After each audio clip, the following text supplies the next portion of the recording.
ஐயா வணக்கம். என் அப்பாவுக்கும் என் சித்தப்பாவுக்கும் நில பிரச்சனைங்க. என் சித்தப்பா எங்களை ஏமாற்றிட்டாங்க. நாங்கள் போயிட்டு கந்தளி போலீஸ் ஸ்டேஷனில் கம்ப்ளைண்ட்டு கொடுத்தோம். என் பெயரிலும் என் அப்பா பெயரிலும் நிலம் இருக்குது. நான் சிஎஸ்எஃப்பில் ஒர்க் பண்ணுறேன். எனக்கு கல்யாணம் ஆகி ஒரு பொன் குழந்தை இருக்குது. என் குழந்தைய என் அப்பா அம்மா தான் பார்த்துக்கிறாங்க. நான் மனதளவு பாதிக்கப்பட்டிருக்கேன். என்னால் டியூட்டி பார்க்க முடியல. மன உளைச்சலுக்கு ஆளாயிட்டேன். இதனால் போலீஸ் ஸ்டேஷனில் உதவி கேட்டேன். உதவி பண்ண மாட்டேன்றாங்க. அவங்களுக்கு சப்போர்ட் பண்ணுறாங்க. வந்த சர்வேயரும் ஒரு பக்கமாக அவங்களுக்கு என் நிலத்தை அளந்து அவங்களுக்கு கொடுத்துட்டு போகிறாங்க. அவங்களுக்கு சப்போர்ட்டாக நிற்கிறாங்க.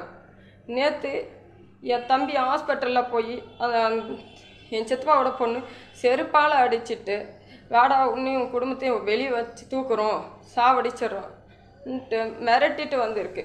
கேமரா சிசிடிவி இருக்குது ஹாஸ்பிட்டலில்.